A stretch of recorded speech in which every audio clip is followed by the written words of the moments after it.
wabarakatuh. Salam sehat, salam bahagia, salam merdeka belajar.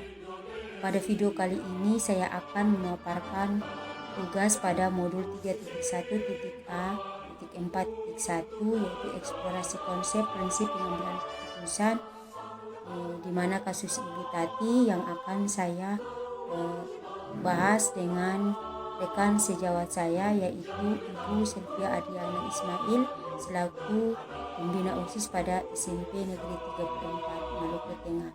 Silakan simak videonya. Terima kasih Bu F atas waktu yang sudah diluangkan untuk saya dalam mengerjakan tugas-tugas sebagai calon guru penggerak di modul 3.1.A.4.1 yaitu kasus Ibu Tati. Mungkin sebelumnya saya akan membacakan kasusnya dulu, yaitu Ibu Tati adalah guru kelas 5 yang merupakan rekan kerja Anda, yang mana sama-sama mengajar kelas 5 yang kelasnya paralel. Ruangan kelas Ibu Tati pun persis di sebelah ruangan kelas Anda. Ibu Tati terkenal sangat disiplin dan cenderung galak. Pada sisi lain, Ibu Tati juga bekerja keras dan murid-muridnya pun selalu mendapatkan nilai yang sangat baik. Sebagian murid-murid sangat takut kepada Ibu Tati dan sebagian lain bisa menyesuaikan diri. Kepala sekolah Anda dan orang tua murid juga sangat menghargai Ibu Tati.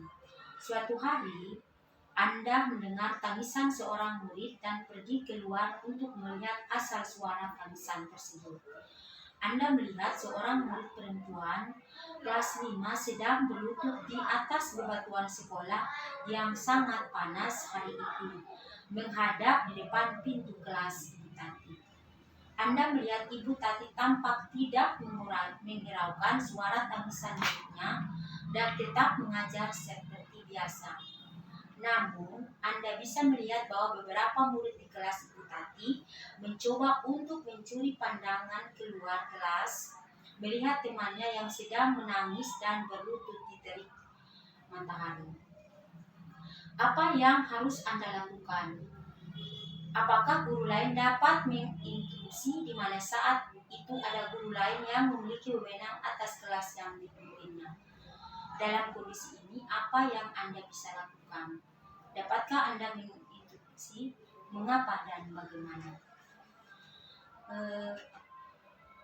Pertanyaan saya Bu, kira-kira menurut Ibu keputusan seperti apa yang akan Ibu ambil untuk menangani kasus yang dialami oleh siswa tersebut?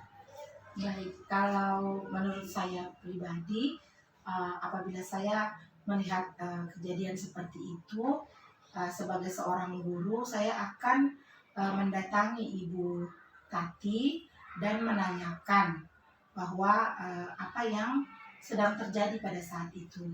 Saya tidak bermaksud Ibu Tati dan menanyakan bahwa apa yang sedang terjadi pada saat itu.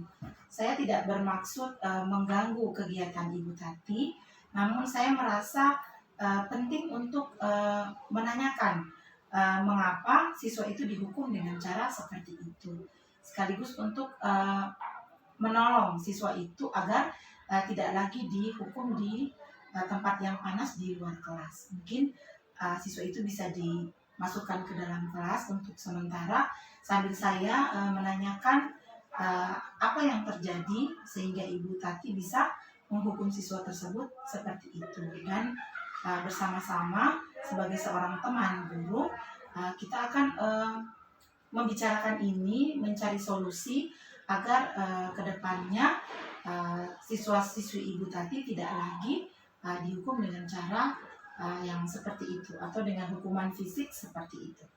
Mungkin itu pendapat saya. Oke Bu, saya juga sangat setuju dengan apa yang disampaikan oleh Ibu Tati. Jadi kita perlu cari tahu permasalahan apa sehingga membuat Ibu Tati bisa menghukum siswa seperti itu. Karena jangan sampai masalah ini dia berlarut-larut mengganggu mental daripada siswa itu sendiri. Dan ini bisa berefek bagi siswa yang lain juga. Mungkin seperti itu Bu. Kemudian Bu, kira-kira dari ada 3 prinsip. Prinsip yang mana yang akan Ibu ambil dalam menangani kasus seperti ini? Baik, dari ketiga prinsip penyelesaian masalah, yang pertama ada berpikir berbasis hasil akhir atau ends-based thinking. Kemudian ada berpikir berbasis peraturan atau rule-based thinking. Dan ada prinsip berpikir berbasis rasa peduli atau care-based thinking. Dari ketiga prinsip yang ada, sebagai pilihan saya memilih prinsip yang terakhir atau prinsip berpikir berbasis rasa peduli, karena melihat apa yang terjadi tadi, kelas saya berdekatan dengan kelas Ibu Tati. Secara tidak langsung saya melihat siswa itu dihukum di luar kelas dengan keadaan seperti itu. Saya memiliki rasa peduli yang mendorong saya untuk harus segera mendatangi Ibu Tati, mencari tahu, kemudian berusaha untuk memberi masukan atau mensip agar permasalahan ini bisa terselesaikan dengan baik dan bijaksana.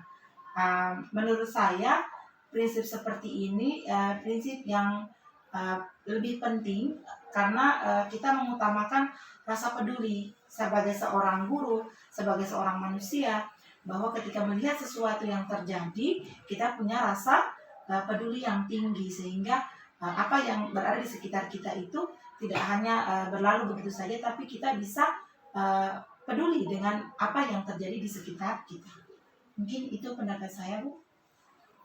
Oke Bu, saya juga setuju, yaitu dengan rasa empati yang kita miliki, kita bisa melihat permasalahan-permasalahan yang dihadapi baik oleh siswa itu sendiri maupun oleh guru yang ada di sekolah ini. Mungkin itu saja Bu, terima kasih atas kesempatan yang telah diberikan, atas bantuannya. Saya ucapkan terima kasih.